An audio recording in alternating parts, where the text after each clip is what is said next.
Bonsoir à tous, bienvenue dans ce deuxième épisode de la saison 3 du Bistrot Allez le LOSC, un épisode 2 en plein mois d'août avec une équipe de piliers réduite au strict minimum, mais comme d'habitude, nous avons réuni de fins tacticiens qui vont pouvoir échanger sur le dernier match du LOSC et la prochaine échéance.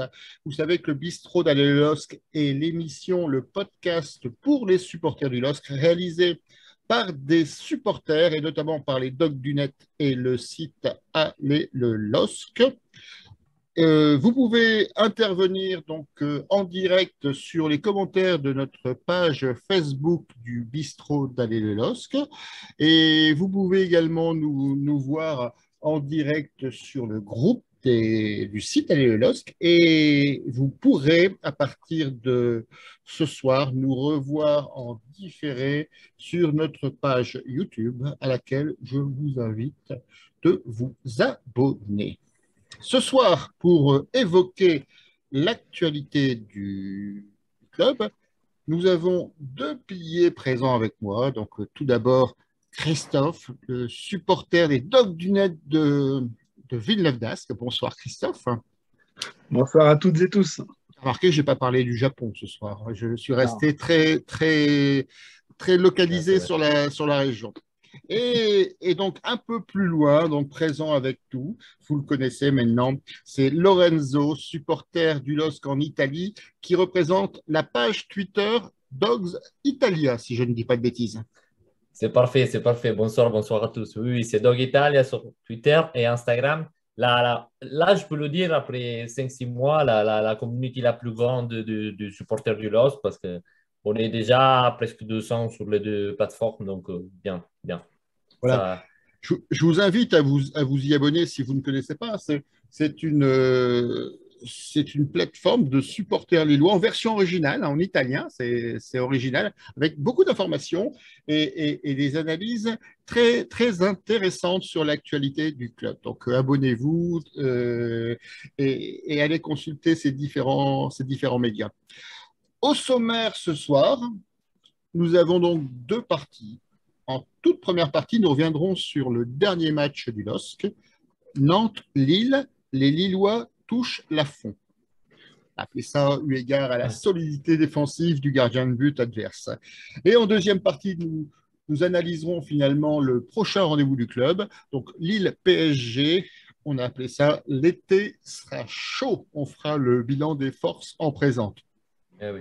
Entre-temps, on essaiera de faire un petit point sur le mercato, sur les dernières nouvelles, les dernières rumeurs, et on essaiera de vous donner notre avis sur ce qui risque d'arriver dans les 15 prochains jours.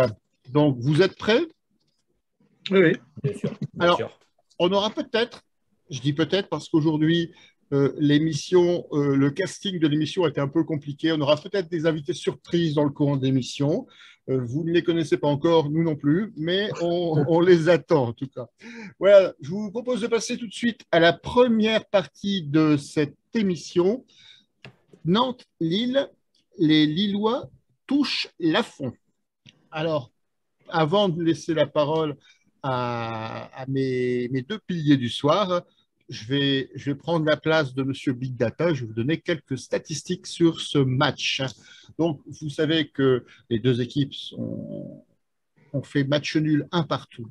Un match qui est plutôt en faveur, en tout cas statistiquement parlant, des Lillois, avec 10 tirs pour Nantes, 16 pour Lille, un tir cadré contre 5 pour Lille, 70% de possession pour les Lillois, 622 passes pour Lille, 260 pour le FC Nantes, 14 fautes contre 10, un carton jaune pour 4 pour Lille, un hors-jeu en défaveur de Lille et 5 corners à 11, donc 5 corners pour Nantes, 11 pour le LOSC.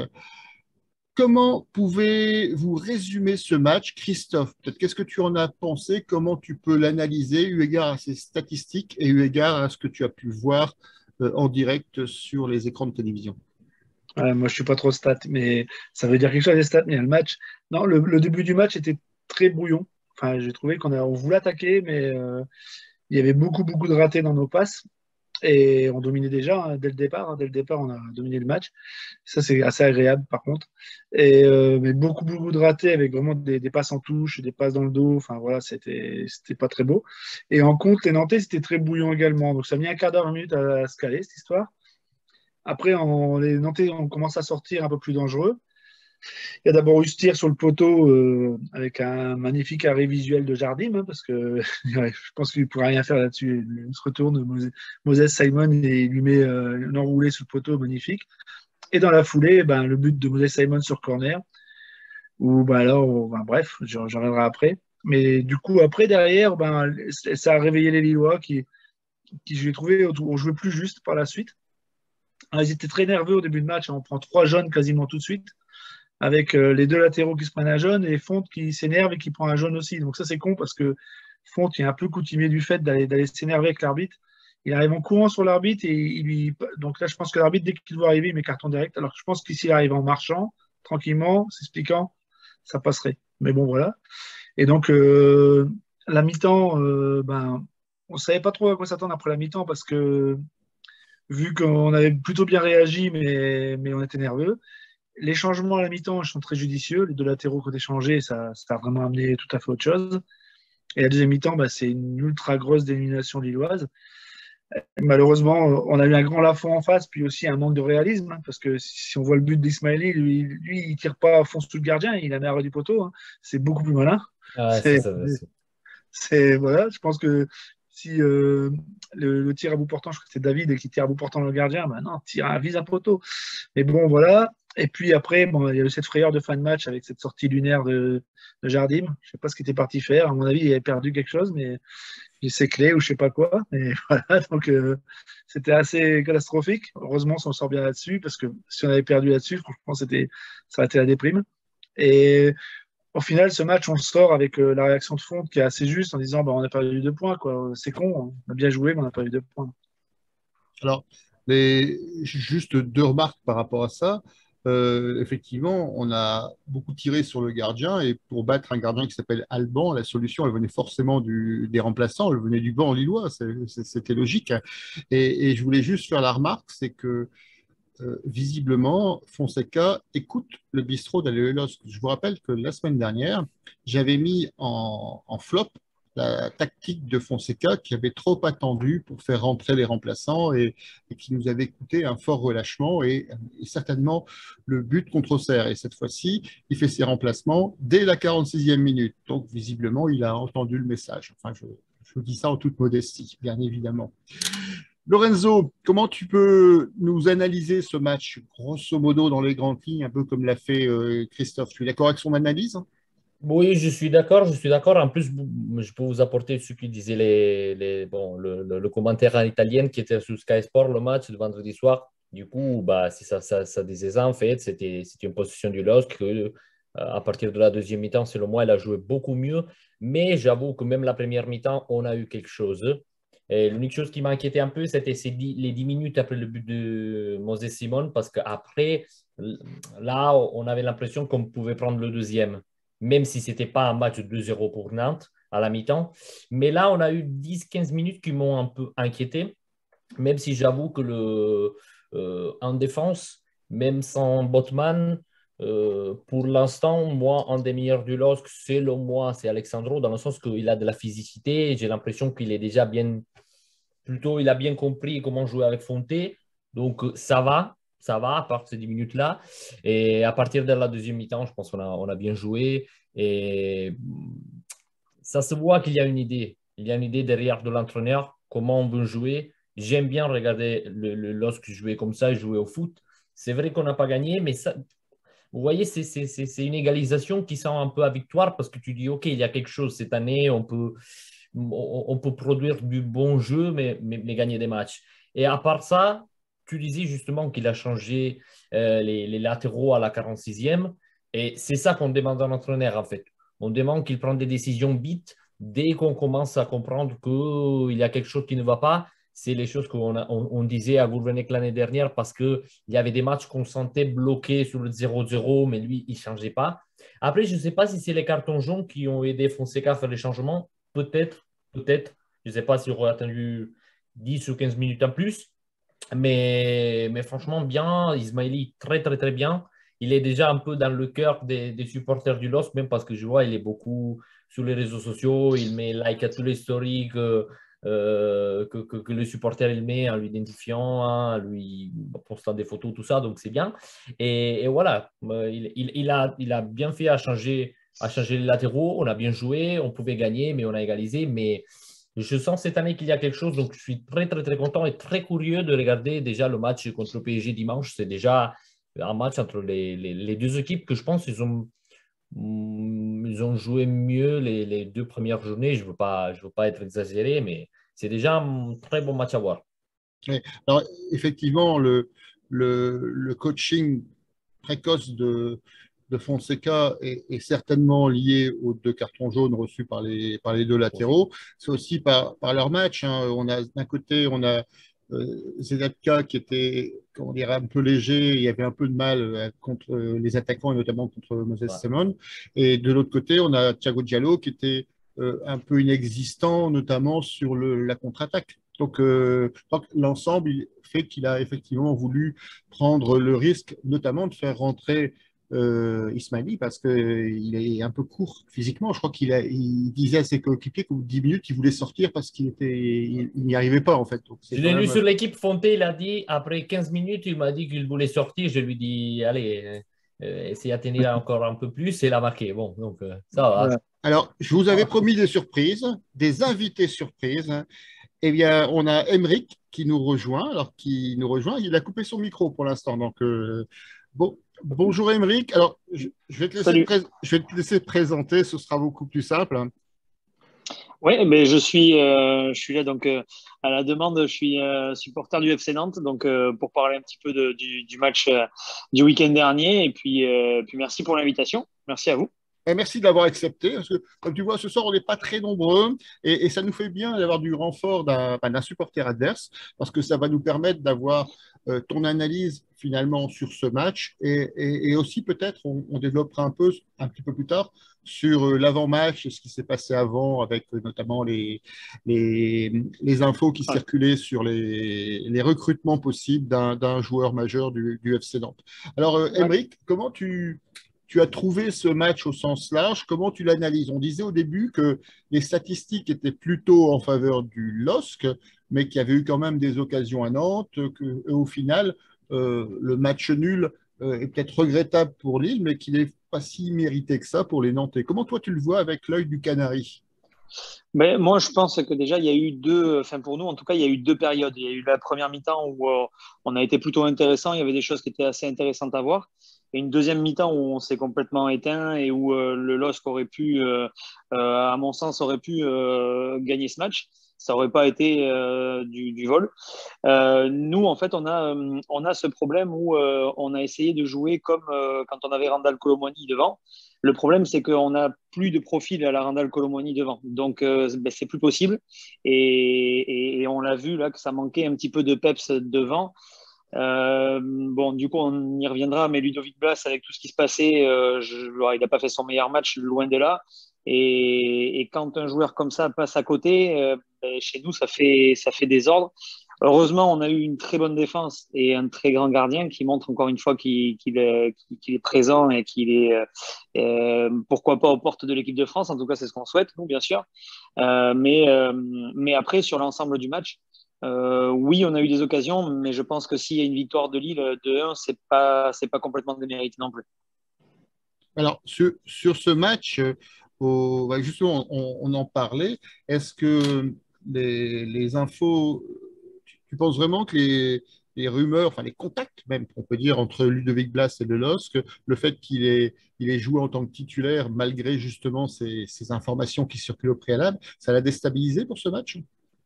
Alors, je pense que lui avait très envie de jouer ce match et de le jouer à fond, d'être vraiment à 100% parce que c'est pas un joueur qui triche, Ludovic Blas. C'est vraiment un bon gars qui joue à fond, qui choisit pas ses matchs. Il est là quand on a besoin de lui et même quand on n'a pas besoin de lui, des fois, il est là sur un coup d'éclat. Donc, je pense que lui, il était prêt à faire un grand match. malheureusement, il y a eu tellement de choses qui ont été dites pendant la semaine, juste avant le match, etc. C'était son 200e match aussi. Donc, tout ça, je pense que ça l'a monté un petit peu, ça lui est monté un petit peu à la tête. Et je pense que ça l'a fait un petit peu déjouer. Ouais.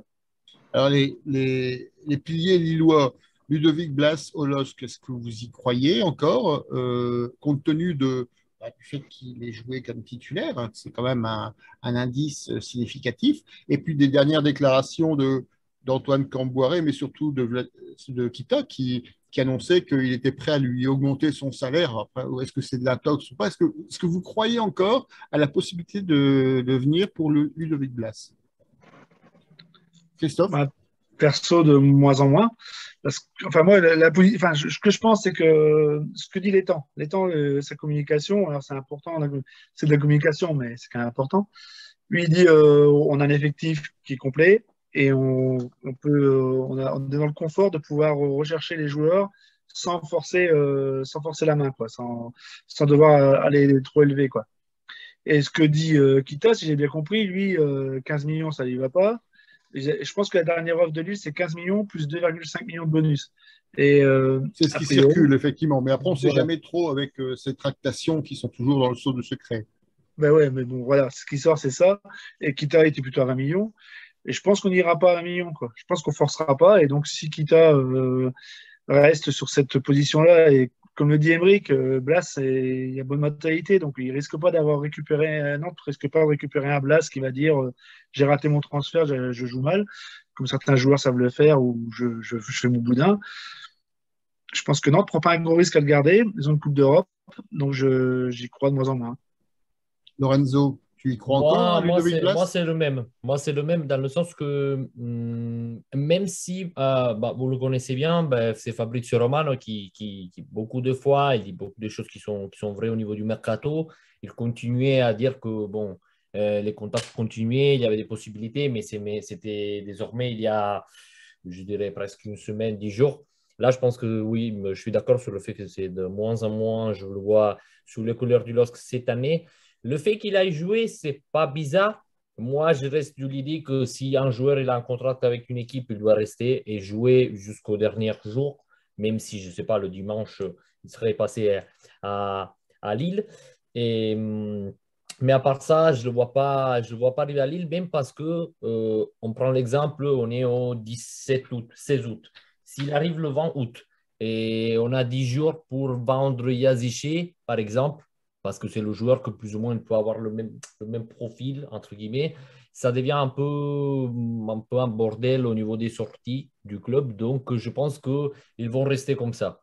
Au minimum dans cette partie-là, comme on disait, peut-être, bon, on le dira par rapport au mercato, il y aura d'autres joueurs qui arrivent pour d'autres qui vont salir, qui vont sortir.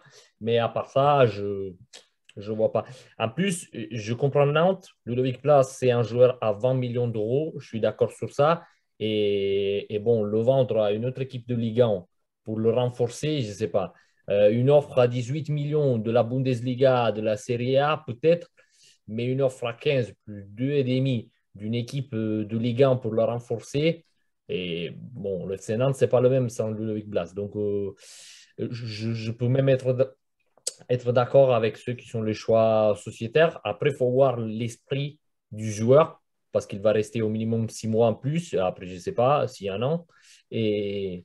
Mais ouais, j'ai l'impression que c'est un joueur très professionnel. Du coup, ça ne sera pas ça le problème. Mais je ne vois pas l'autre pour l'instant, non. Est-ce que l'arrivée du socialien Virginius, je ne dis pas de Alain bêtises, Virginius. est-ce que justement, ça, c'est pas une réponse à l'attentisme de la situation du dossier Blas en prenant un joueur qui n'a pas exactement le même profil, parce qu'il est beaucoup Pas plus du tout. jeune, il est un peu plus offensif peut-être que le nouveau Blas, mais est-ce que c'est pas justement une façon de pallier finalement ces tergiversations? Ouais, je pense pas, hein. Mm.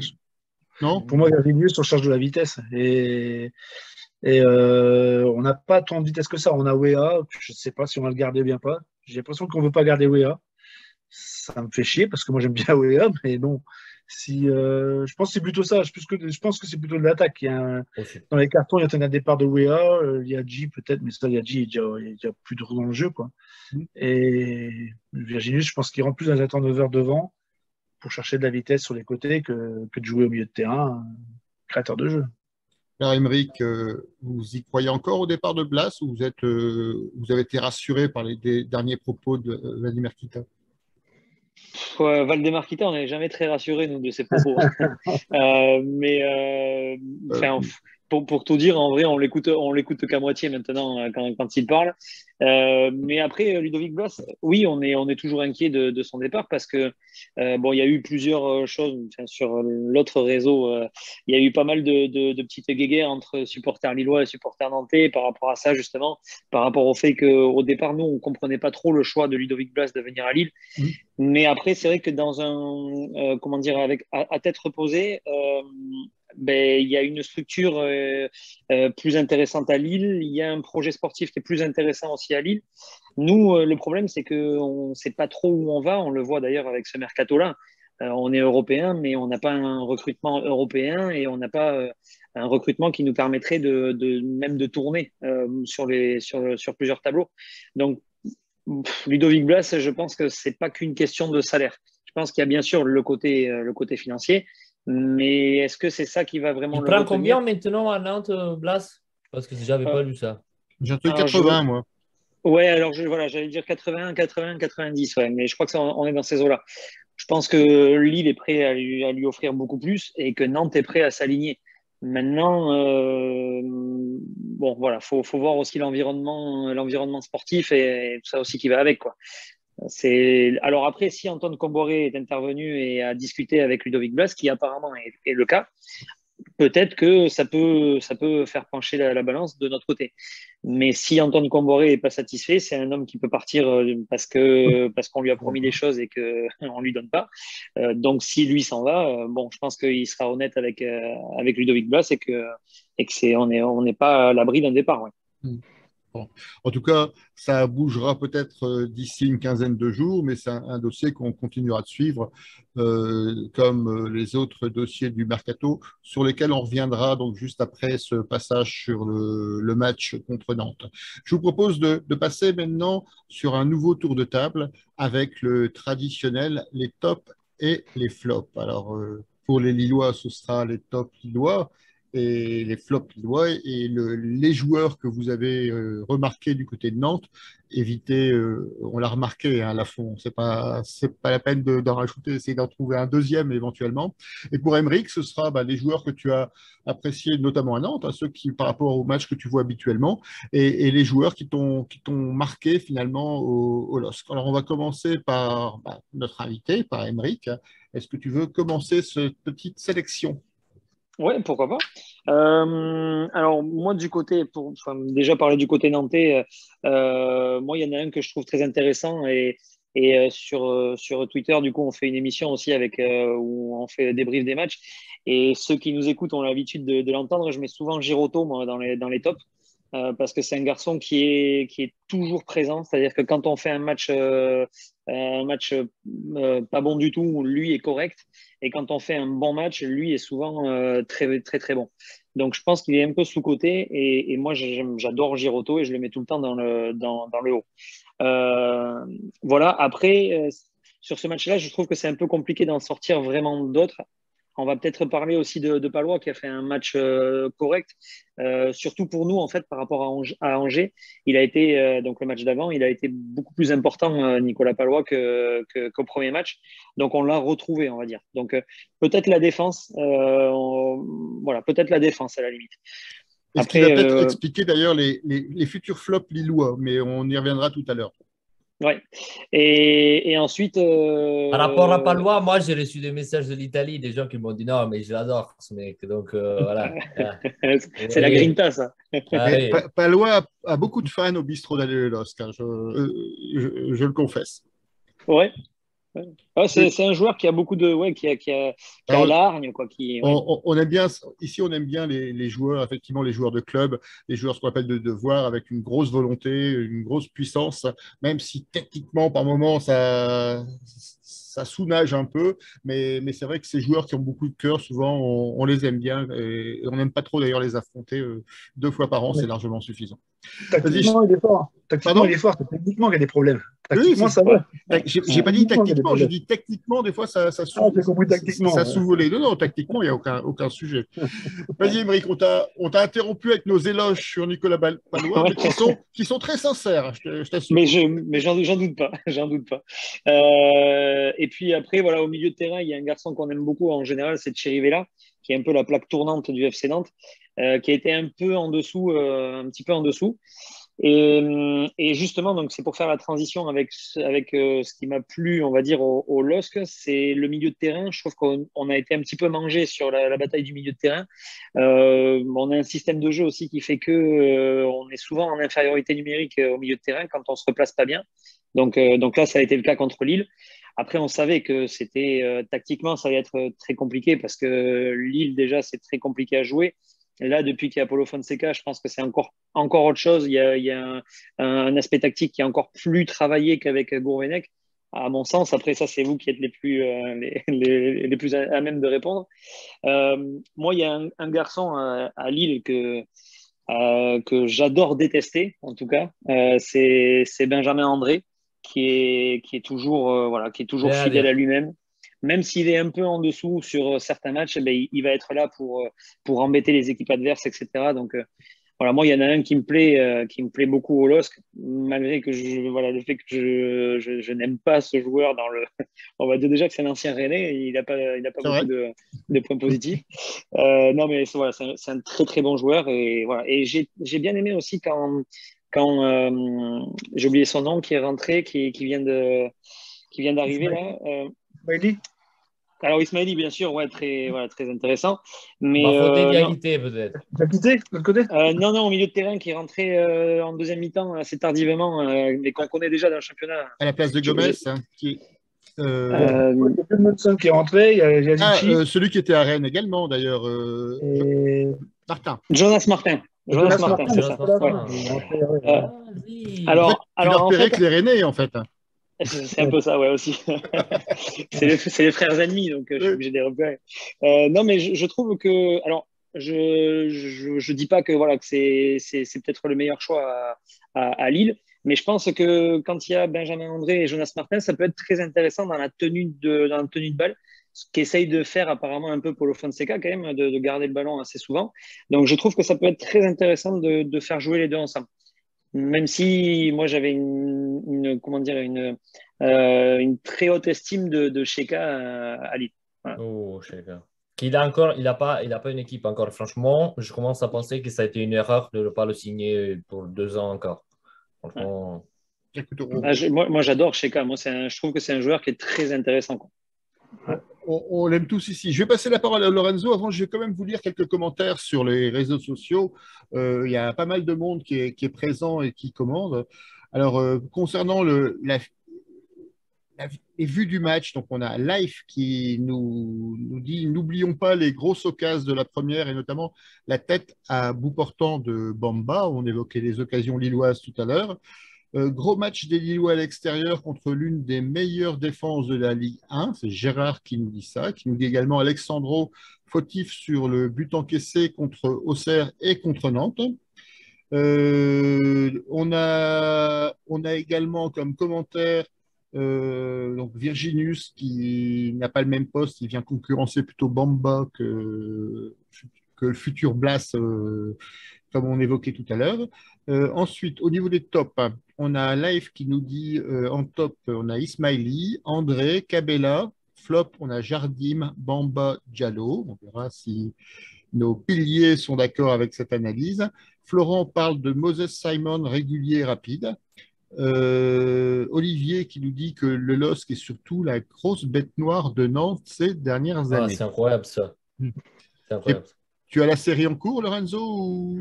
Non, mais je me rappelle, je me rappelle d'un match, j'étais en Espagne, je vivais à Granada, je regardais le match où Léao, je pense, il marque un doublé. On était 2-0 à la mi-temps et ça termine 3-2, je pense.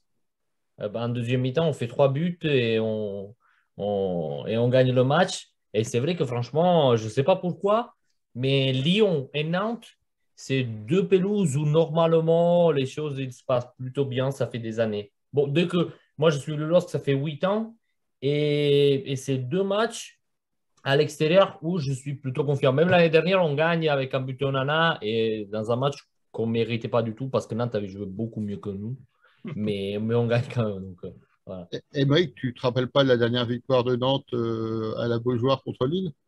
Je veux pas dire de bêtises, mais je crois que ça remonte à 8 ans ou quelque chose comme Ouais, ça moi, que la dernière victoire. moi, 8 ou 10 ans. j'avais 5-6 ans en tête, mais je n'ai pas de, 5 j'ai ans, pas ouais. de statistiques. On a notre spécialiste des statistiques qui n'est Ah, pas présent Baptiste, il ce n'est pas soir, là.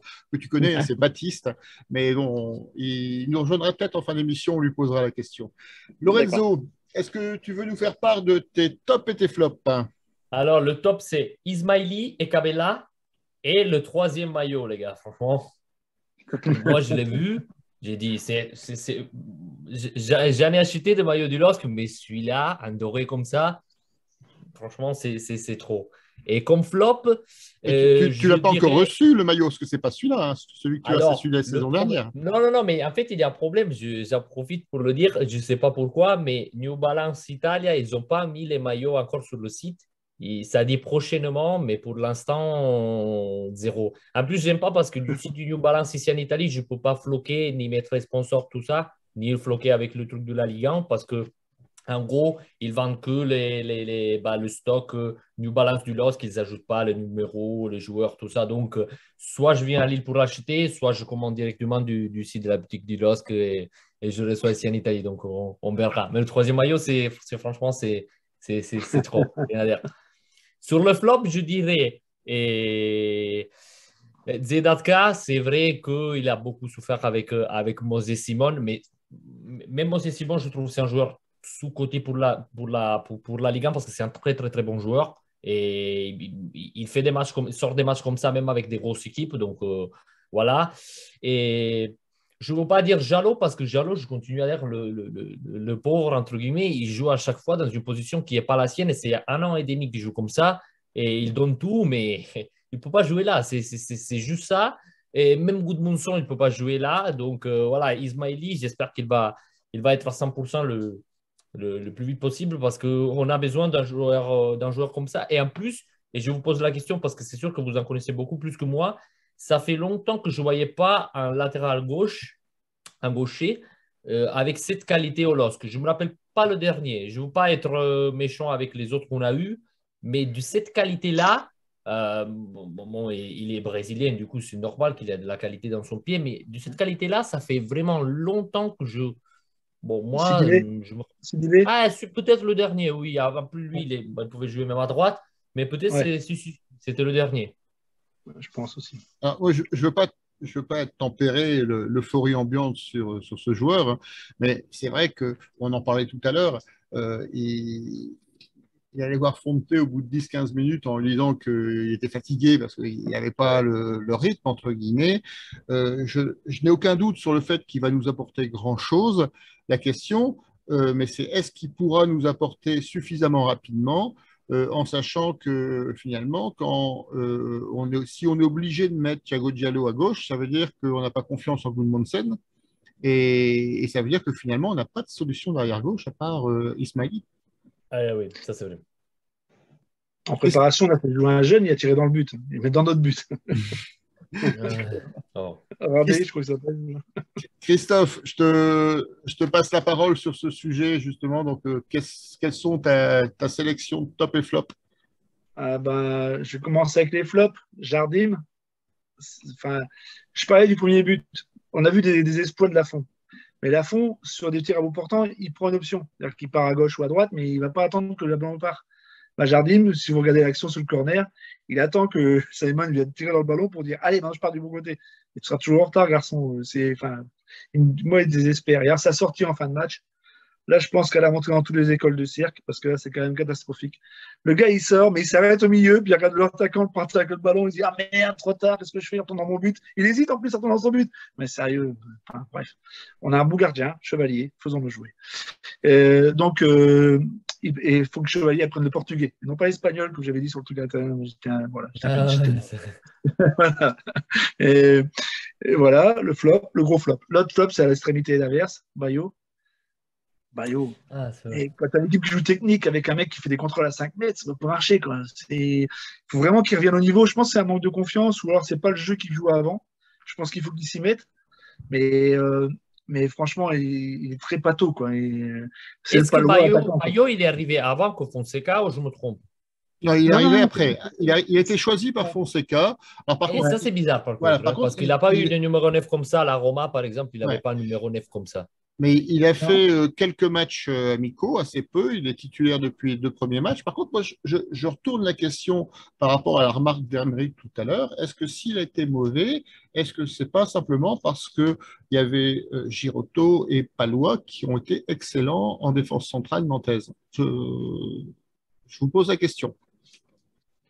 Enfin, Moi, je moi, dis oui. personnellement, je dirais non. Et toi, Mais bon, c'est parce après, que tu vois, tu as le souvenir de par contre, Dagui, c'est pour ça. non, mais franchement, ses contrôles, c'était catastrophique. À un moment, il a une balle qui arrive sur sa droite. Il est lancé idéalement. Il emmène son ballon. Il est tout seul devant Buffon. Il fait un contrôle 5 mètres extérieur. Il est obligé de partir sur le centre. Enfin, il s'excentre complètement. C'est du district. Mais après, je pense que c'est parce qu'il est. J'espère. Hein, c'est parce qu'il n'est pas habitué à ce style de jeu. Il faut qu'il s'y fasse et tout ça. Ou alors, il faut qu'il rentre peut-être plus tard, qu'il rentre dans le jeu et puis qu'il soit là pour trouver une tête. Après, il y a beaucoup de choses positives sur le fait que Bayo, il est un nef pur. Parce que vous voyez, David, il joue beaucoup différent en n'étant pas lui le numéro 9. Et il joue beaucoup mieux. Et Bayo, il prend beaucoup de coups. Il essaie à couvrir le ballon, tout ça. Donc, il y a beaucoup de choses positives dans l'avoir un mec comme Bayo là devant. Après, s'ils arriveront le but, ça c'est autre chose parce qu'à Clermont, au final, il jouait pour lui, entre guillemets. Il y avait beaucoup de buts. Bon, il a marqué beaucoup à Clermont et c'était pas facile. Il les a sauvés l'année dernière, il faut être honnête. Mais là, je sais pas, pour l'instant, c'est vrai que je ne le vois pas pour le style de jeu Fonseca. Ouais. Mais c'est très bien pour David parce que là, maintenant, David, en jouant à droite, mais en changeant la position avec Abella et les autres, je pense que ça joue bien l'équipe. Ouais, après, il est beaucoup moins au jeu que Bourak, par exemple. Hein. Ça, c'est quand même un point positif. Ah ouais, bien Ça, sûr. Ah, il est plus frais. Il est plus frais. Bourak, rien à dire, mais l'année dernière, il a joué que les matchs de Ligue des Champions, il faut être honnête. Il a joué les matchs de Ligue des Champions et c'est tout. Et après dans les deux arrières latéraux, c'est normal qu'ils sortent parce que non seulement ils n'étaient pas énormément bien dans le match, mais en plus, je trouve qu'ils étaient très nerveux. Les deux jeunes, ils arrivaient très rapidement sur des fautes pour moi évitables. Sur des fautes de placement. À chaque fois, c'est 2 fois une faute de placement. Et derrière, au lieu d'essayer de retrouver à la course, on met la main tout de suite, on va chercher. Bon, voilà. Et en gros, top, le milieu de terrain, en top. Moi, je dirais même Gomez, qu'on a vu un peu moins, qui s'est un peu éteint pendant le match, mais gros milieu de terrain. Et puis, David, belle activité de David. Et Bamba, moi, j'ai bien aimé. Hein. Moi, j'ai bien aimé Bamba, j'ai bien aimé ce qu'il a fait. Au début du match, il était imprécis comme le reste. Mais après, dans le match, moi, j'ai bien aimé son activité et ce qu'il a fait. Hein. En fait, moi, je voulais poser une question. Bon, vous, supporters du LOSC, ceux qui nous écoutent, je ne comprends pas pourquoi il y a beaucoup de gens qui ont la haine un peu avec Bamba. Je ne comprends pas. Et peut-être l'année dernière, ça n'était pas sa meilleure saison. Oui, sur ça, on est d'accord. C'est Mais à vrai. part Hein. ça, il a beaucoup apporté au LOSC, mais ça fait des années, des années. Et même cette année, je trouve qu'avec Fonseca, euh, je vois un joueur beaucoup différent que l'année dernière. Du coup, moi j'aime bien. Donc, je ne comprends pas euh, pourquoi il y a beaucoup de supporters qui continuent à dire non, mais sortez Bamba, tout ça. Même sur Twitter, je continue à lire des gens comme ça. Il y en a beaucoup qui le défendent aussi, ça c'est bien. Mais je vous demande, je ne sais pas. Ah ouais, nous, moi je sais pas non plus. Des fois il y a des matchs ratés, il faut le dire, mais là je trouve qu'il a plutôt fait un bon match et bon, je comprends pas pourquoi on va le mettre dans les flops. Et voilà, après le reste. Alors, le top innovation, c'est quand même Gunnarsson milieu droit. Ça c'est. Il Ouais. a bien eu du mal. Il a bien eu du mal à s'y faire. Quand même. Les 3-4 Premier premières 5 minutes, je minutes, catastrophique, hein. Il il a, a il mis a contre tiré un toi, ballon et c'était corner pour Nantes, incroyable. c'est ça. Et après, ça a été. Ah, ça Il va s'est être. mis. Ouais. Mais bon, c'est vrai que c'est compliqué pour s'y mettre. Alors, on a quelques commentaires sur les réseaux sociaux qui viennent compléter un peu vos analyses. On a Dany qui nous dit Chevalier, vivement son entrée en jeu. Point d'interrogation. Face à Paris, point d'interrogation. Ça m'étonnerait. Mais bon, Ah ouais, moi aussi. en tout cas, Ou Après. je alors crois à l'habitant. que oui, à la mi-temps, ce serait pas une bonne nouvelle. Non, je crois qu'il y aura certainement, en tout cas, c'est ce que disait Fonseca en réunion de supporters. Et ce qui était confirmé par Olivier Létang ensuite, c'est qu'aujourd'hui, ils ont privilégié l'expérience de Jardim, mais qu'il n'y avait absolument rien de fermé à moyen terme. En gros, il y aura un bilan qui sera fait de ce début de saison. Je crois qu'il n'y a pas une trêve au mois de septembre. Et à ce moment-là, s'il y a des choix à faire, ils le feront. Mais bon, en tout cas, on espère que ça ne se passera pas au match de Paris comme l'année dernière au match de Paris à domicile, où finalement Jocelyn Gourvenec a été obligé de faire un choix sur le changement de gardien. On espère quand même qu'il lui restera suffisamment de force pour arracher un résultat positif contre Paris. Donc on a Olivier qui nous dit que Bayo fait comme David la saison dernière. On a Michel qui nous dit en conférence d'après-match, Fonseca a dit que Bayo avait fait trop d'approximations techniques et qu'il ne prenait pas assez la profondeur, mais que tout ça était normal car nouveau pour lui. En fait, le schéma de jeu changeait par rapport à ce qu'il connaissait à Clermont et qu'il y avait certainement un temps d'adaptation. Et ce que, je ne sais plus qui le disait tout à l'heure, l'avenue de Bayo est un choix vraiment marqué par Fonseca. Il a été validé au départ. Donc c'est vraiment en tout cas, c'est ce qui a été dit au moment de l'arrivée de ce joueur à Clermont-Ferrand. Voilà, on a fait le tour des tops et des flops. Je crois qu'on n'a oublié personne. Est-ce que vous voulez rajouter quelque chose sur ce match? Il est 21h14 ou est-ce qu'on peut passer directement à la deuxième partie de l'émission, c'est-à-dire le match contre le PSG, en faisant peut-être un petit point mercato de quelques minutes pour faire la transition? Je voudrais juste ajouter un Félix truc, c'est qu'il y a un super sauvetage de Voilà. Palois sur Bayo au premier mi-temps. Pardon? Il y a un super sauvetage de Palois sur Bayo au premier mi-temps. Ah, Bayo c'est il est vrai, quand ça. même à 1 mètre du but, il n'y a plus qu'à la pousser, et Palois se jette, il va la sauver en se jetant. Bayo tape dans son pied et la balle part, quoi. Franchement, ce sauvetage, bravo. Et Lorenzo, tu voulais rajouter quelque chose? Bah, moi, je disais juste par rapport à Angel Gomez, c'est bien parce qu'il nous permet de jouer différemment. Je vois qu'il tire beaucoup de ballons longs et on a été très dangereux dans ces deux premiers matchs. Après, je veux le voir dans un match où il y a un milieu de terrain beaucoup plus costaud qui va le presser. Je ne sais pas s'il peut jouer au milieu physiquement, je ne sais pas s'il peut tenir. Je ne sais pas si vous vous rappelez l'année dernière, Gourvenec, il avait essayé avec bon, après c'était juste le match à Metz, et on a vu qu'est-ce qu'on a fait, mais il avait essayé avec Yaziché au milieu, si vous vous rappelez, et après ça n'avait pas vraiment marché parce qu'après ça, Yaziché, il n'avait pas joué pratiquement pour 6 mois. Mais Ouais, mais en il tout avait cas, mis dans en des six, matchs comme ça, quoi? il avait mis en 6 à Metz, non? Oui, Il oui, avait pas mis oui, en il avait deuxième, mis un 6 avec André peut-être. je crois, ouais. Et ça a Ouais, été les deux joueurs ont les mêmes caractéristiques, c'est-à-dire la possibilité technique de pouvoir justement lancer le jeu vers ouais. l'avant. Physiquement, Yazice a du mal à aller au combat, hein, Mais c'est connu. Gomez un peu Et plus, mais quand même, il y a des limites. Donc, voilà, je ne sais pas, dans un match avec un milieu de terrain qui vient trop pressé. Gomez, il tient 1 heure pour l'instant. Mais c'est vrai qu'après, c'est un peu compliqué pour lui. Mais c'est vrai qu'il est intéressant dans la première heure parce qu'il Non, non, très intéressant. il Premier de ouvre le match, jeu et notamment contre Auxerre, il a fait plusieurs transversales qui étaient quand même assez c'est ça. sympathiques. C'est ça. Je vous propose de passer à la partie mercato. Émeric, qu'est-ce que tu fais? Tu veux rester avec nous? Tu veux nous quitter? Bon, je vais vous laisser, je vous serai mieux informé que moi pour parler du LOSC, que je pense. Mais en tout cas, merci beaucoup pour l'invitation et puis merci pour votre accueil. Voilà, c'est toujours agréable de parler comme ça avec d'autres supporters. Donc, merci à vous et puis surtout une belle saison. Ben, merci de l'avoir Merci. accepté. On garde le contact via Baptiste et puis pourquoi pas pour le match retour, hein, on pourra faire une pré-émission ensemble. Avec grand Merci. plaisir. Merci à vous. À bientôt. Au Bonne revoir, soirée. Émeric. Salut. Ciao. Ciao. Alors, maintenant, juste un point mercato rapidement parce qu'on a évoqué l'info principale, c'est-à-dire Ludovic Blas. On a échangé déjà là-dessus, on a tout dit. On a parlé de Virginius. Qu'est-ce que vous pensez finalement de ce qui reste à faire pour le mercato? Tout à l'heure, on l'évoquait.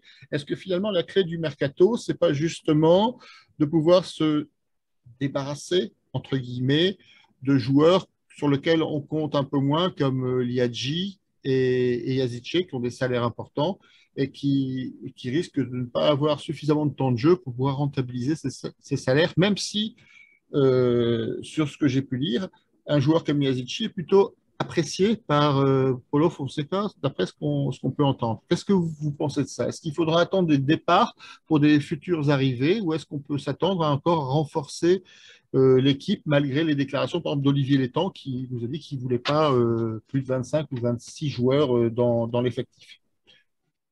Lorenzo? Non, mais pour moi, je pense bon, il y aura quelque chose encore.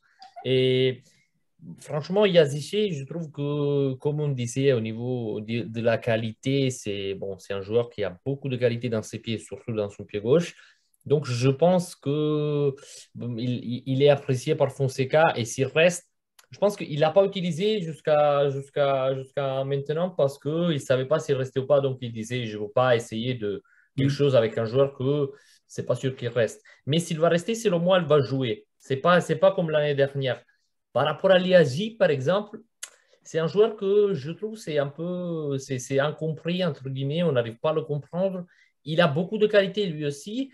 Il a un dribble que je trouve ils n'ont pas beaucoup de joueurs, mais on n'arrive jamais à comprendre. Il peut jouer où, s'il peut jouer à droite pour rentrer sur son pied gauche, s'il peut jouer faux neuf, s'il peut jouer derrière l'attaquant, je ne sais pas. On n'arrive pas vraiment à le comprendre. Je trouve que c'est un joueur, il est très jeune encore. Et si ça ne sera pas au LOSC, dommage. Mais quand il trouvera une équipe où il sera plutôt central ou quand même dans le projet, je trouve que, bon, on pourra avoir le vrai Liazi. Et par rapport à Virginius, c'est un joueur que je suis sûr et certain, on s'est demandé par Fonseca parce que c'est un joueur, il n'est pas un attaquant en nef, mais il fait beaucoup de mouvements, il joue derrière le numéro 9, tout ça. Donc, c'est un joueur que il est très jeune lui aussi, en 2003, je pense. En plus, moi, un peu, je l'ai suivi et je l'ai regardé avec ce que je fais ici en Italie. Et il est très jeune, mais il peut être vraiment très, très, très intéressant. Donc, c'est un joueur qui est dans le style, entre guillemets, Fonseca. Dommage pour Liagi et dommage aussi pour Wea, parce que moi, je vous le disais l'année dernière, j'avais vu les 2 derniers matchs que c'était bizarre, mais il commençait à être en forme. C'est bizarre parce que normalement, tu n'arrives pas à être en forme à la 37e et 38e. Je ne sais pas si c'était parce qu'il n'y avait plus de pression et lorsqu'il n'avait rien à jouer. Ça serait vraiment dommage. Moi, j'avais écouté par rapport à ça qu'il y avait Valence qui le cherchait et c'est Gattuso l'entraîneur. Il peut bien faire là-bas, mais dommage pour le LOSC. Mais c'est vrai, même qu'on est beaucoup, s'il y a Virginius aussi qui arrive, on est beaucoup. Et je termine pour le milieu. Je ne sais pas si vous avez écouté, mais sur BFM, Létang, il avait dit que Camara de l'Olympiakos, lui, je pense qu'il avait joué à Ajaccio, ça fait 2, 3 ou 4 ans, 2017 ou Mais 2018. il avait Et démenti, Camara. il a dit qu'il a été proposé, mais le LOSC ne l'avait pas cherché. Tout à Il a fait. dit ils nous ont proposé ce joueur-là, mais nous, on ne l'avait pas cherché. C'était un peu bizarre parce que moi, j'ai regardé le match qui jouait en Ligue Europa la semaine dernière. Il est titulaire normalement, mais cette fois-là, il n'était pas titulaire contre le Slovan de Bratislava, je pense. Donc, bon, il a démenti, donc rien à dire. Mais c'était quand même quelqu'un qui pouvait faire au cas du LOSC. Et en dernier, je pense qu'il parlait de Rassoul Ndiaye.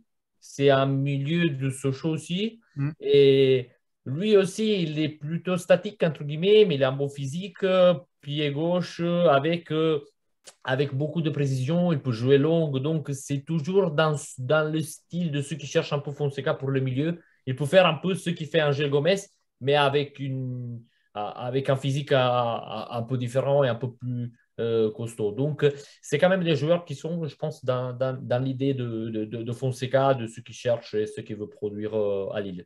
Alors, je ne vais pas sortir la mitraillette et me faire l'avocat de Timothy Weah par rapport à Isaac Liadji. Moi, je voulais juste faire une remarque, c'est que Liadji, beaucoup en parlent comme d'un futur grand, entre guillemets. Moi, ce que je remarque simplement, c'est que il a connu 3 entraîneurs au LOSC, hein, Galtier, il a connu Gourvenec, il connaît Fonseca, et qu'à ce jour, il n'y en a aucun des trois qui le met titulaire.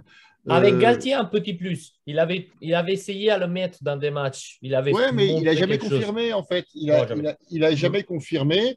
Gourvenec l'avait mis aussi en Coupe d'Europe, je crois, en début de saison, sur un match, et il avait été très décevant. Je crois que c'était contre Wolfsburg, si je ne dis pas de bêtises. Wolfsburg. Pardon? Je crois que c'est ça. Ouais. Et en fait, il n'a jamais tenu sa chance. Donc, je me dis, est-ce que ce joueur, comment il vit finalement les avant-matchs à Luchin? C'est peut-être la clé, elle est peut-être là. Alors, Christophe, je vais te passer la main sur le mercato, mais je vais transformer la question. C'est par rapport à ce que tu vois dans l'effectif du club et par rapport à la composition de l'équipe. À quel endroit il faut des joueurs? Ben, ouais, c'est vrai que c'est ça que la question qu'on se posait, c'est ça, quoi. Moi, je pense que si on était super riche, hein, parce que là, je pense que là, on a déjà un effectif complet, c'est un arrière-gauche qu'il faut, un vrai arrière-gauche de formation, parce que ça manque un peu. Au niveau des stoppers, on a Alexandro. Après Alexandro, c'est Diallo. Alors bon, on peut dire que ça va tourner avec ça, et ça veut dire qu'après, c'est Euro. Donc, oh non, on va dire que ça, on peut y aller comme ça, quoi. Non, non, Il y a Diakité qui peut jouer aussi en défense centrale. ouais, en plus, ouais. Mais de toute façon, là, l'Euro, il y avait quand même le peu de matchs qu'il a fait, il était Hum, pas mauvais aussi, hein. Donc, enfin, hum. il y a vraiment des bons joueurs. Non, je pense qu'il manque un arrière gauche et éventuellement, moi, c'est plus un. Alors, vu par rapport à l'effectif, c'est-à-dire si on sort personne, hein, c'est plus un deuxième avant-centre si on veut faire jouer David à droite. Mais sinon, foncièrement, je pense qu'il manque juste un arrière gauche. Après, c'est du remplacement de joueur. D'accord. Alors, il y Après, a sur les réseaux sociaux, on a alors Didier qui nous demande des nouvelles de Ludovic Blas. Bon, il n'a pas écouté le début de l'émission parce qu'on en a un peu parlé, hein. Donc, euh, on a, on a dit qu'on n'en avait pas. Finalement, on attendait, mais qu'on était très pessimiste sur sa venue au LOSC.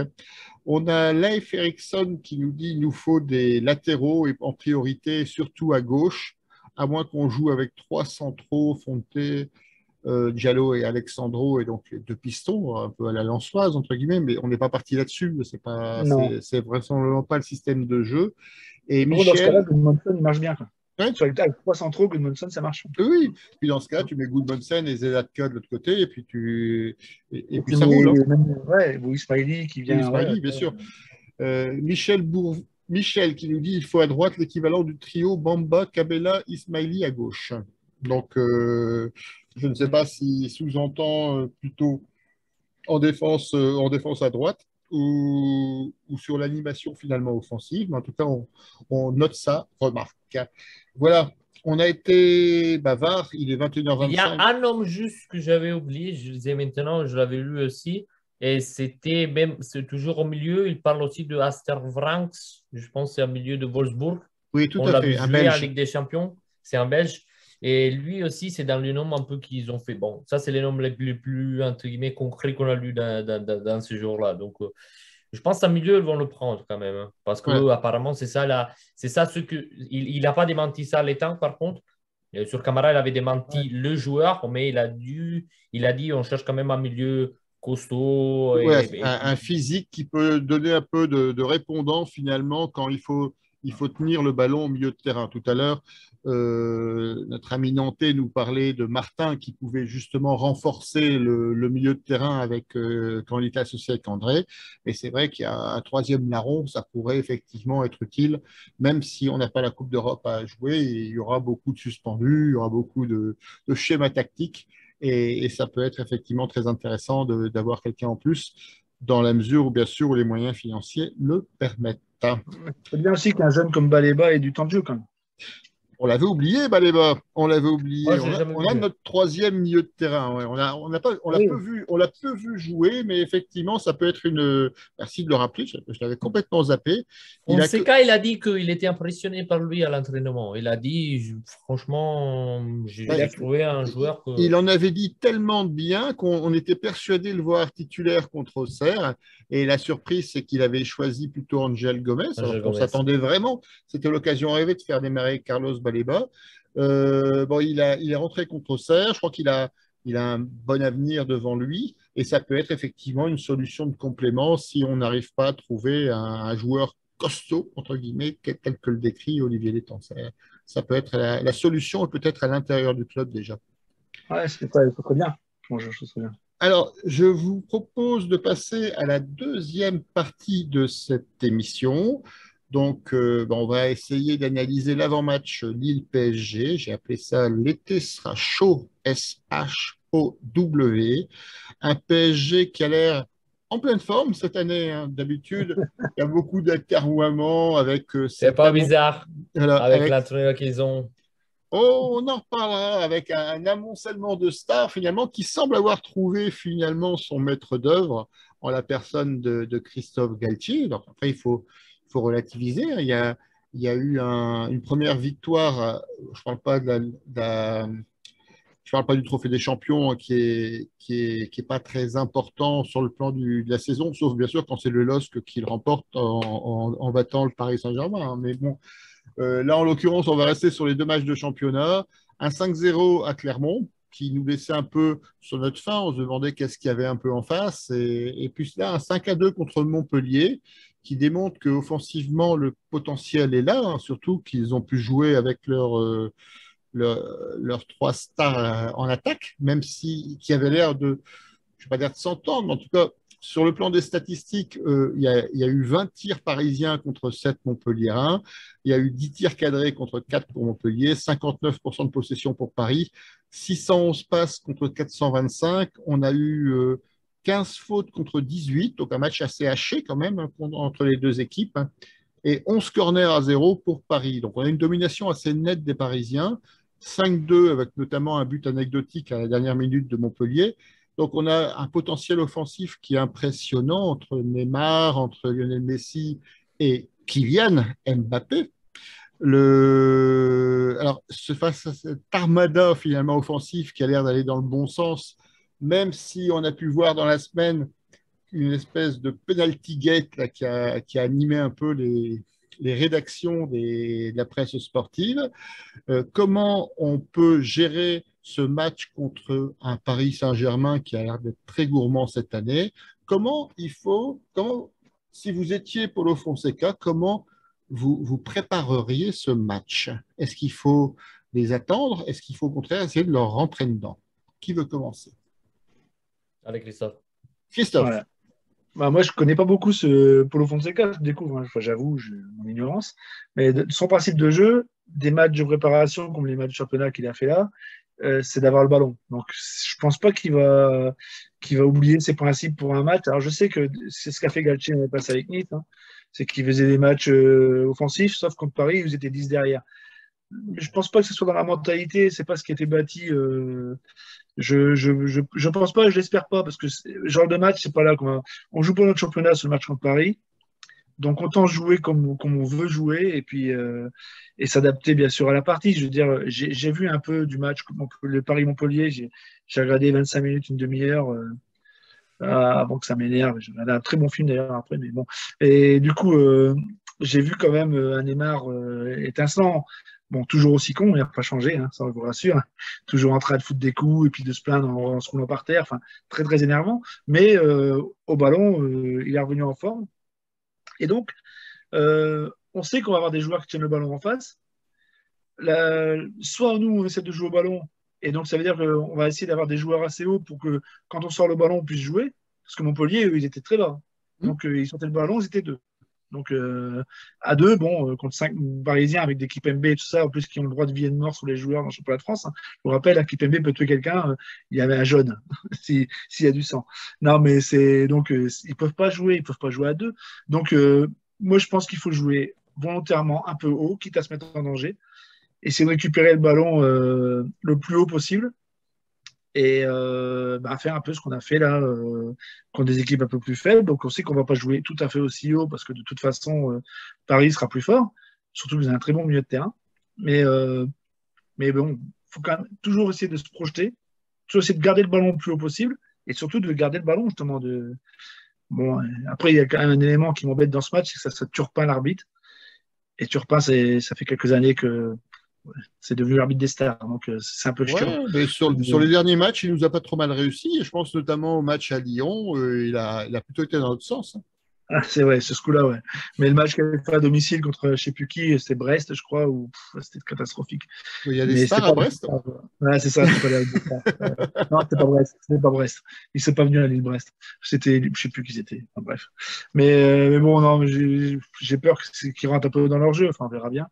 Mais non, il faut jouer. Il faut jouer Et après, on s'adapte au match. Je pense qu'il faut deux tactiques pour un match comme ça. Si on se fait vraiment bouffer au milieu de terrain, ben, on se réadapte, puis on densifie un peu le milieu de terrain, tant pis. Mais il faut avoir des zones hautes pour pouvoir jouer au ballon. Sinon à chaque fois qu'on va sortir, on perd le ballon aussi vite et ça revient, quoi. Lorenzo, est-ce que tu rejoins l'analyse de Christophe et surtout, est-ce que tu penses que en l'état actuel, le LOSC a les moyens justement de les prendre un peu plus haut, de jouer son jeu par rapport à Lille? Alors, sur un début de saison où le match d'Auxerre et Nantes démontre des qualités dans le jeu lillois, le jeu à la Fonseca, mais par contre, enfin, en tout cas, c'est mon avis personnel, on voit que physiquement, on n'est pas encore tout à fait au top. Est-ce qu'on aura les moyens physiquement de tenir 1 heure et demie contre un Paris Saint-Germain de ce niveau-là? Alors, avant tout, moi je dis, on est à la troisième journée. C'est un match entre, je le répète, entre les deux équipes que je pense qu'ils ont montré le plus beau foot pour l'instant en Ligue 1 parce que Rennes, il y a encore des choses qui ne marchent pas bien. Monaco, même chose. Lyon, la même chose. Bah, nous, on est là et on n'est pas au niveau du PSG, mais ça va. Donc, moi, je dirais plutôt qu'il faut quand même, il faut essayer à jouer le match.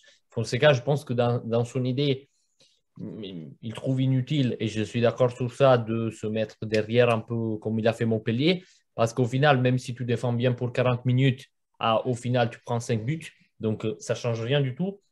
Il faut essayer à jouer le match, parce qu'on ne sait pas cette défense-là 3, s'il y a des choses qui marchent bien ou pas. C'est les premières fois qu'ils commencent à jouer à 3 avec Marquinhos, Kimpembe, Sergio Ramos. Donc, moi, je suis très curieux de ce qui se passera du côté de Sergio Ramos avec Cabella qui va te passer par là, avec les autres qui jouent par là, Bamba, tout ça. Donc, franchement, moi, je dirais qu'il faut essayer à jouer le match. Et si on va le perdre, OK, c'est le PSG, mais ça va. Faut essayer, vraiment, faut essayer à faire quelque chose.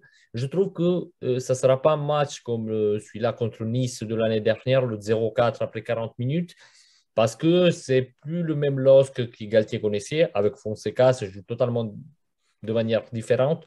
Et l'année dernière, c'était Nice qui jouait contre une équipe de Galtier. Donc, Galtier savait quoi faire pour gagner contre le LOSC. Donc, ça ne sera pas la même chose. Et ça ne sera pas la même chose du match retour à Lille contre le PSG où on avait pris 5, je pense.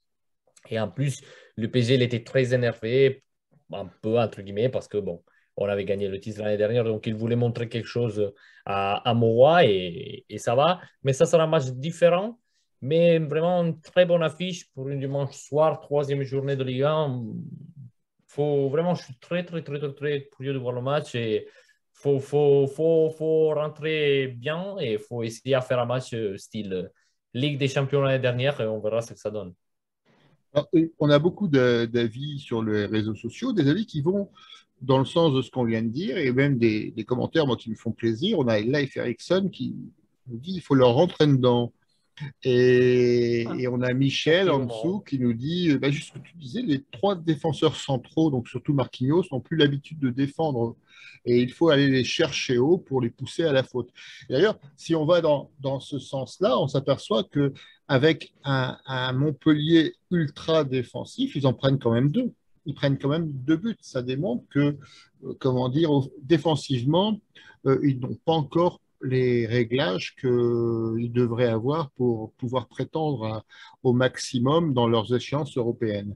Alors, juste un point à la fois anecdotique, mais pas forcément autant qu'on pourrait le prétendre.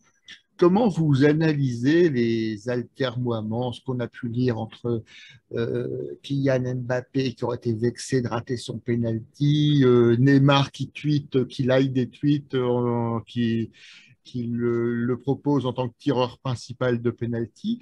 Est-ce que Christophe Galtier, il n'a pas encore du boulot à faire justement pour gérer cette équipe? Bah, il y en aura tout le temps. Je pense que c'est un agent de star maintenant. C'est devenu un agent de star plus qu'un entraîneur, hein. Ils doivent les ménager. Il y en aura tout le temps. Ça ne va jamais s'arrêter. Parce qu'après, il y a Ramos aussi qui peut faire sa gueule de con à l'arrière. Il y a quand même du monde, hein. Il y a quand même du monde. Verratti, il peut péter un plomb. Non, il y a du boulard, il y a du boulard au mètre carré. Ça tombe bien parce que Galtier a bien monté aussi son boulard. Donc, il se met au niveau. Donc, c'est bien. Ça va être cohérent. C'est un projet cohérent. Et Non, puis il y a du boulot pour l'instant. il a Campos et sa kyrielle d'agents qui peut aussi intervenir pour faire les arbitres. Mais, Ouais, mais, mais justement, est-ce que c'est pas cette, cette vraisemblable, ou en tout cas, c'est ce qu'on peut ressentir comme un manque de cohésion en attaque, quoi, malgré le fait qu'on ait des stars qui soient exceptionnelles en termes de qualité de jeu, surtout cette année. Est-ce que c'est pas justement la chance du LOSC dimanche pour pouvoir justement s'imposer ou en tout cas d'avoir un résultat qui soit positif contre le Paris Saint-Germain? Je pense que même si Non, Neymar et moi je Messi dirais jouent, que c'est plutôt une question de jeu par rapport à ce qui se passe entre peut-être Mbappé, Neymar, tout ça. Je reste très confiant dans le caractère de Galette. Je reste un fan de Christophe Galtier et je trouve qu'il a même s'il n'est pas habitué à avoir une équipe bon, pleine de stars comme ça, je pense qu'il a quand même le charisme pour essayer de clarifier des situations un peu bizarres. Et je vois que même les joueurs il le regarde différemment par rapport à ce qu'il faisait avec Pochettino, le même Messi en sortant, je ne sais pas, mais il a déjà gagné du respect par rapport bon, à tous les stars qu'il a, dans les Messi, les Ramos, tout ça. Donc, je trouve que c'est plutôt quelque chose qui se joue au niveau de la tactique et de ce que le LOSC et le PSG feront. Mais par rapport à ce que vous disiez de la défense, c'est vrai que les défenseurs du PSG, pour l'instant, ils ne sont pas habitués à défendre. Ramos, c'est 1 an et demi qu'il ne jouait pas et il a commencé à jouer cette année, mais pour l'instant, on ne l'a pas vu défendre. Donc, il prend des ballons, il tire des ballons longs ou il passe le ballon à côté droit ou à Verratti au milieu. Donc, avec un Cabella qui t'arrive comme ça, qui essaie de faire quelque chose, par exemple, je ne sais pas. Donc, c'est pour ça que je dis qu'il faut essayer. Il faut essayer à le mettre en danger et voir ce que ça donne. Alors, on parlait de Galtier.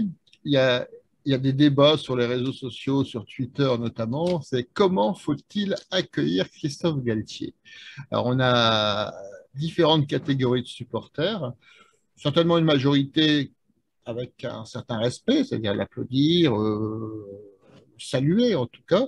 D'autres qui n'ont pas oublié les conditions de son départ et notamment sa réaction sur les buts niçois quand il est venu l'emporter 4-0 à Pierre-Mauroy, qui était proche d'une réaction de quelqu'un qui avait gagné la Ligue des Champions. Donc, ça c'est resté sur le cœur de pas mal de supporters. Donc, certains veulent au pire le siffler, au mieux le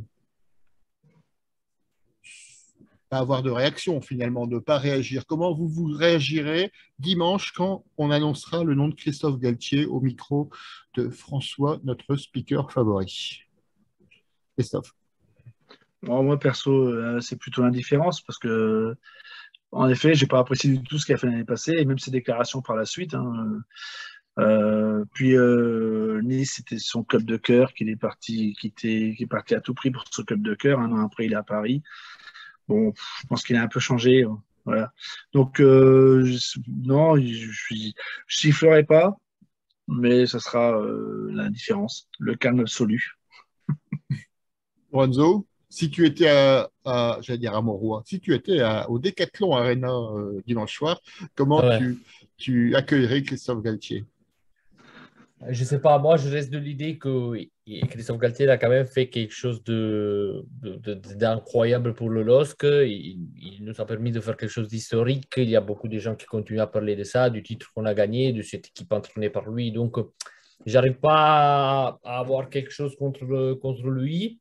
Le fait qu'il soit parti comme ça, c'est plutôt un problème qu'il a eu avec les Tangs, pas je ne prendrai pas l'équipe ou le club ou l'esprit du club, mais c'était vraiment quelque chose entre hommes, entre guillemets, entre lui et le temps. Du coup, même sur ça, je dis, c'est pas peut-être trop contre LOSC. Il a toujours bien parlé de LOSC, de la ville, de l'île, de tout ça. Donc, il y avait même joué. Donc, je ne trouve pas que ça soit un peu quelque chose à lui reprocher. C'est vrai qu'il est arrivé à Nice, on avait l'impression que c'était un projet qui devait durer 3 à 4 ans, il a duré 1 an.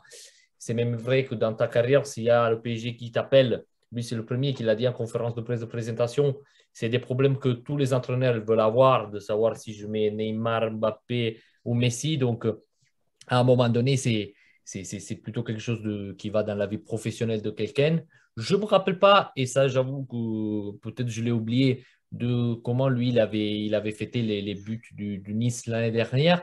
Mais même sur ça, moi, je suis toujours de l'idée que si un joueur l'année prochaine va jouer dans une autre équipe et il marque contre le LOSC, ça va, je peux exulter, je peux fêter les buts parce que oui, parce que je suis un joueur de foot. Et voilà. Moi, je reste toujours de l'idée que Galtier il nous a donné quelque chose d'incroyable que moi, je n'aurais jamais pensé de voir dans ma vie.